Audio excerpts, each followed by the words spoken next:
In all of the hullabaloo during the offseason, we have forgotten one major thing. You see, this channel especially has been one that's been raising awareness for a lot of key teams like the Raiders, the Dolphins, when we said Jalen Waddle is going to be a problem, which he is. Even some teams out there that I think are going to make a big difference, like the Steelers also have a shot. There's a lot of teams in the AFC that are going to be vying for that that top spot with this certain team. But I got to be honest, and I got to be clear. The AFC runs through the Kansas City Chiefs, and it's not even a debate. Listen, I know that we all like change. And I can tell you as a fan that when the Patriots were seemingly going to just about every Super Bowl every year, it got kind of annoying. But, I mean, at the end of the day, you can have nothing but love and respect for them and the greatness they had. And now you're feeling kind of the same thing with the Chiefs to a degree. Maybe not. It's definitely not the same thing, outright, but it's starting to feel like it because, Patrick Mahomes went to and the Chiefs went to their second straight Super Bowl. But for good reason.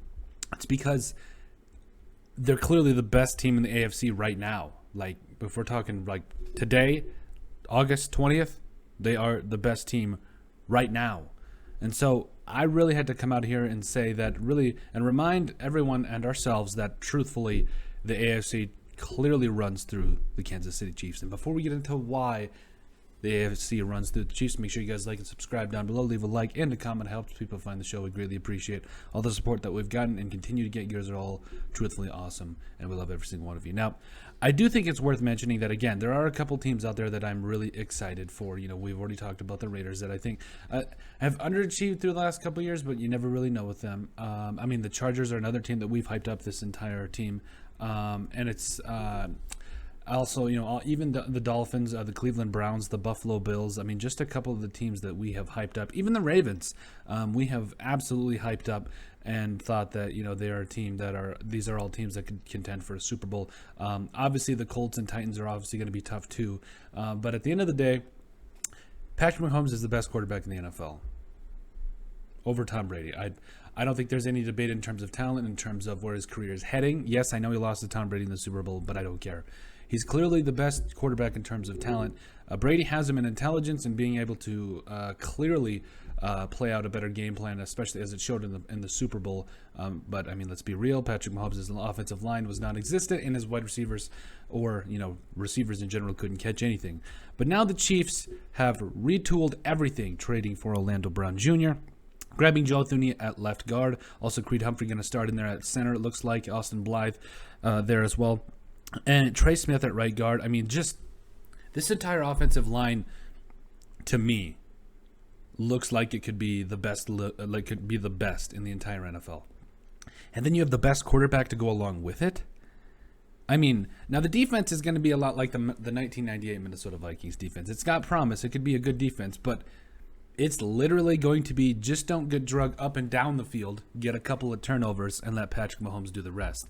This defense, it's not going to be, clearly it's not going to be the best defense in the NFL, but it's going to be good enough to get the job done, especially with how good this Chiefs offense is. We've touched ad nauseum about the potentially the greatest weapons, at least in this decade, in the 2010 era. It's actually in the conversation, in my opinion. You talk about Clyde Edwards-Helaire, who came on strong as a rookie last year, and also, by the way, the Chiefs have Jerick McKinnon, former Viking.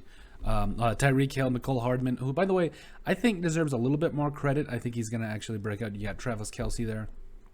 But overall, clearly it is. It's very easy to see that the Chiefs have a firm grip on the AFC, and it runs through the Chiefs because of how good Patrick Mahomes and this offense is. They're going to put up 30 on everybody.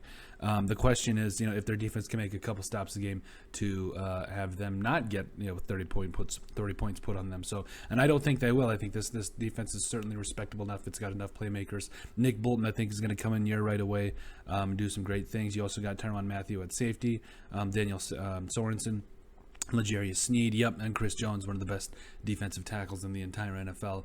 And I think it's going to be really exciting because I think the Chiefs are, I think they've got a chip on their shoulder from especially what happened in the Super Bowl. So it's clear to see that the AFC runs through the Chiefs, but just let us know what you guys think. Make sure you guys like and subscribe down below. Leave a like and a comment. It helps people find the show. Check out our website at sportsbeatpodcast.com. Give us a follow down in the description down below. You'll find all of our social media platforms. Give us a follow there, as well as remember to give us a listen and sub on iTunes. And if you have anything you would like us to cover, make sure you send us an email of what that is, or leave it in the comment section down below. But you can email us at thesportsbp@yahoo.com. But let us know what you think about the AFC running through the Chiefs.